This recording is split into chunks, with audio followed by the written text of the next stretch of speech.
communism back in the day, before World War II, because we didn't have factories. And communism would spread through the factories, so the neighboring nations would have a lot more communism. Well, it's a bit more complicated because then factories started showing up, and the owners of the factories would just shoot the communists. Really?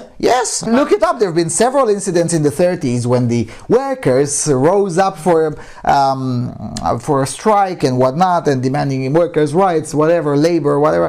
And the owner of the factory would be like, this is a machine gun. You have 30 seconds to end the strike and all will be great.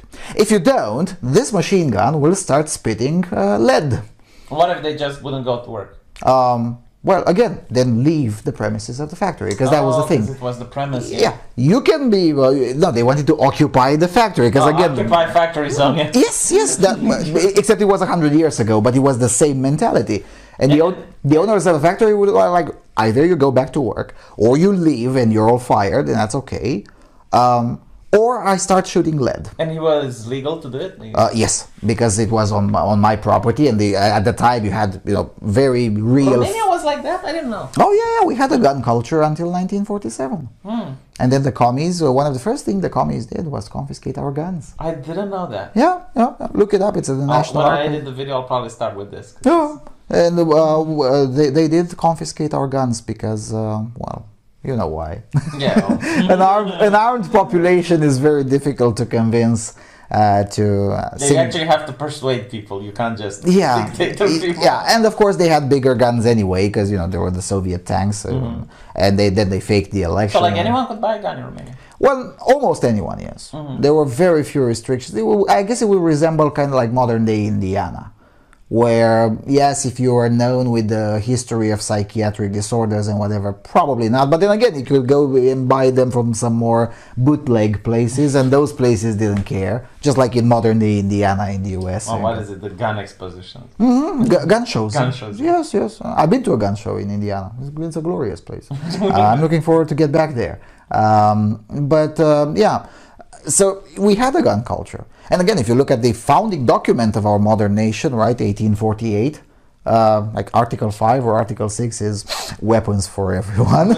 Yes. And the reason was, of course, look, why are we making a revolution in 1848? Well, we kind of don't like the Hungarian rule or the Ottoman rule, depending on the area. Diplomacy is nice, but diplomacy with very big sticks is nicer. So, would you view that gun culture could come back in Romania?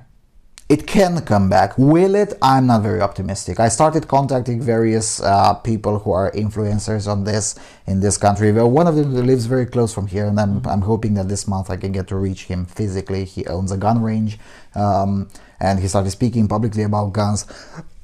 But the thing is that since we're no longer having a military service, most people today that are younger than 40, not only they wouldn't be trained, but they're physically afraid. If I put a gun here on the table, most people are scared. Yeah, it's got like this aura around it, and legitimately it scares me. Like there was an American that I was speaking with, and he actually just showed me his Glock.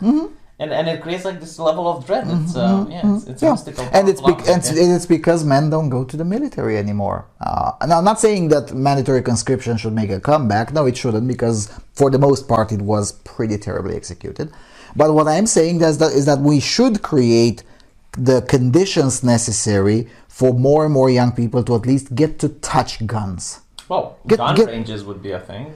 There are gun ranges, but they're still too expensive. I think like in Romania we got some airsoft gun ranges in Iași. Yeah, there are quite a few of those. I've never heard about one with actual live firing. There is with live ammunition. There is one very close to Suceava, not very far away from here, about 100 kilometers from here. And what can you shoot? Like what? You get to shoot about 9mm Berettas. You get to shoot an AK-47, a PSL. Oh, wow. So not really very big weapons, but also not so just. No bazookas, no bazookas, no AR-15s, no Winchesters. Isn't the AK-47 similar to the AR-15? Not similar. I mean, yeah, the caliber is almost identical, but the AR-15 is stronger. I mean, shooting an AK-47, especially the ones made here in Kujir, I think they're made in Sibiu County, those are not as precise as an AR-15, and also the recoil is not as strong as an AR-15. An AR-15, if you're not paying enough attention when and where you put it when you aim, you might have some very terrible shoulder aches. I saw a Sargon firing like an anti-tank rifle or something. Yeah, you don't get to fire those things legally in this country, but our friends the Serbs, they do. So I remember a law school judge told us that a friend of his was contacted one day. It's like, hey, if you can get it to rust metal, I can bring over a tank from beyond the border. And same thing happened was happening. I don't think it's still the case now because they got a little bit more civilized. But right after the USSR fell, if you could go just a little bit eastwards from here in Moldova, you would find that some of these scrap metal places, you're like, here's the turret. Yeah, from the tank. And I'm like, well, do you have the rest of the tank? And they would be very, in all serious. And they're like, yes, do you want it? I called it one of them. I'm like, oh, come on, this guy has to be bluffing. Yeah, can I see it? And they're like, hold on to 20 minutes. And they came back with a real tank. And I'm like, oh, cool. I mean, yeah, like if you buy it, what do you do with it? Like it would be fun to just drive it on the street, but I don't think it's legal. No, you can't really drive it, at least not in the cities. Yeah, in the countryside, probably. I mean, you can own a tank in Romania, by the way. You can? Yeah, you're not allowed to own ammunition for it. Yeah, obviously. But like to just drive a tank with the turret. Yeah, but it's very difficult. How do you carry it all the way to your property? Where do you park it? It's complicated. But imagine going to the gas station with it. It's like. Yeah, I guess you would have to look for those old-style gas stations, which there are still quite a few of them in the country, which have enough room that probably would fit a tank, and you can. Would it fit the European Union pollution requirements? Because probably not. Probably not. But then again, the vehicles that are considered military vehicles, they are already exempt in all of these regulations. So if it was already built, well, you can sell it and buy like if you buy a second-hand car, it needs to meet the Euro. I agree, but that's not the same with military vehicles for obvious reasons. Yeah. Because again, when those regulations were written, they were like, yeah, sure, in most countries of the EU, it's actually legal to buy a tank, but how many people would? Okay, maybe 10,000 all over the Europe, which is not, it's a huge number. It's probably less than that, definitely less than that. So okay, yeah, those would work around the regulations, but how many people people would buy a used tank versus how many people would buy a used car? Yeah, I mean, a tank, I guess if you have it's fun to take it for a celebration, a festivity, but like you're not going to drive it around. It's not practical. You're not going to go to work in at least not in this country, because we don't have roads are very. We don't have that tradition of creating private villages, private cities. We don't have it yet. Yeah. I mean, the place you are starts. It has private roads and whatnot. Great, but that's still in its infancy.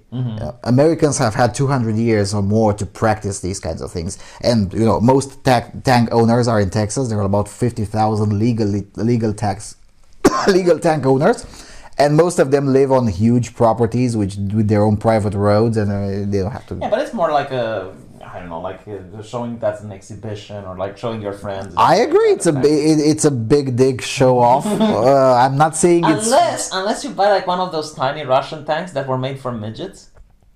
No, seriously, you think I'm lying? Like, no, I know exactly what it is. But I think it was T-34. Like they were legitimately designed for people of small stature.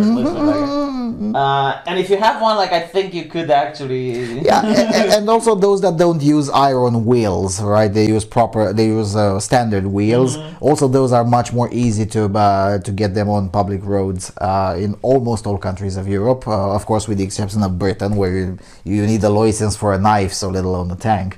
But most of Can you imagine like that? That must be the most horrifying thing to trap a person in a tin can like that. That's just like.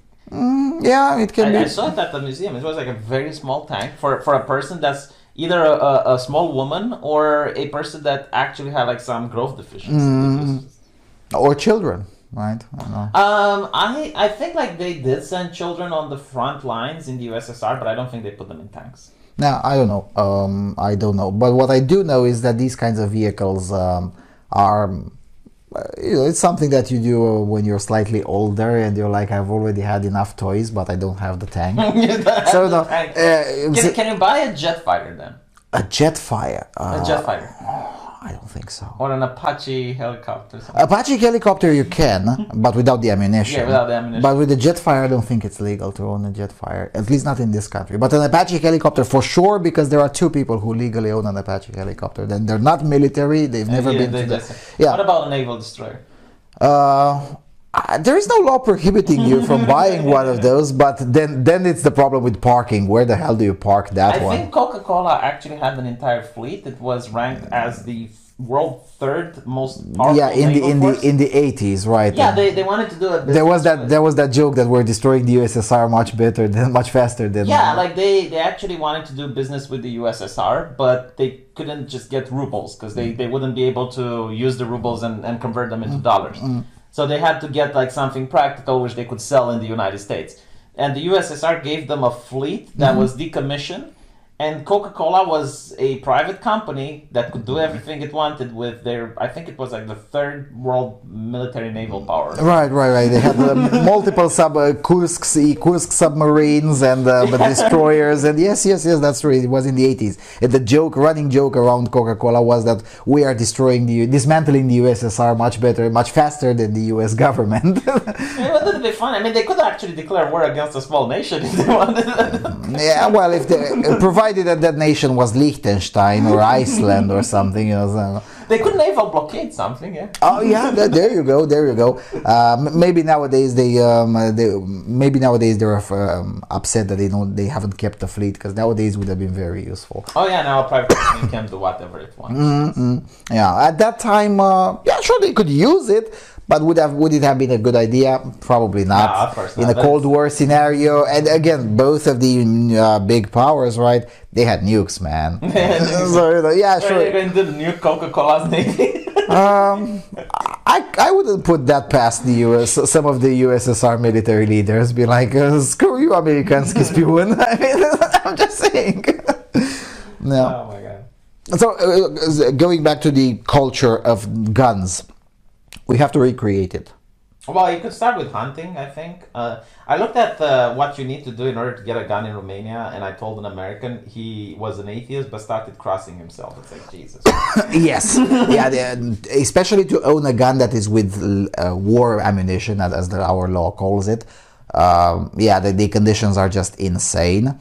You gotta, like, you need to be a person that's either having their life in danger, and that needs to be declared by a judge, or you can be a hunter, or a sportsman, or a collector, but like the collector can't use the actual ammunition. So if you meet the three criteria, then you can petition to get a weapon, and you have to pay a tax. It takes I believe 2 weeks. And then you have to install a safe in your house, which has like 2 drawers that are locked separately. One you keep the ammunition, one you keep the gun. The police has a right to come into your house whenever they want, at whatever hour they want, in order to check to see if you actually have the gun and the safe. And then the most powerful thing you can is like a T-powered gun, I think it's called. T-power. It's a very weak gun. I think it's like weaker than a Glock. I agree, but that part was changed lately. So now you can even own a Glock, because again, we don't have gun control in Romania. We have ammunition control. Yes, like you wouldn't be. I love the Americans. It's like, oh well, how will they take my gun away from me? No, they just will not let you do the ammunition. Like they won't sell it, and it's like, oh well, I can create my own ammunition. Well, is it the same standard? Is it the same? And not just that, but creating your own ammunition is a very serious and complicated skill. How many people can do that? They will say, well, I know how. But even then, like... Yeah, you know. What about the rest of 150, 200 million legal and gun then owners? It's like the substance, because like if you were in Romania, for example, you would buy the substance to create gunpowder or something like that, you would immediately red flag some government official. It doesn't work like that in practice. Let's just say that I know from a friend. No, it doesn't work like that in practice, because who the hell tracks all of the transactions? I mean, most of the things you need... no, like I can tell you, because they taught us at law school. Like normally they don't, but if there's a crime and let's say something happened, then they can track it, because then they look at the area and they're like, okay, well, where could they have managed to get the proper powder in order to create? And How many of those investigations ever led to a conviction? oh well, I didn't see the statistic. That's the answer for you.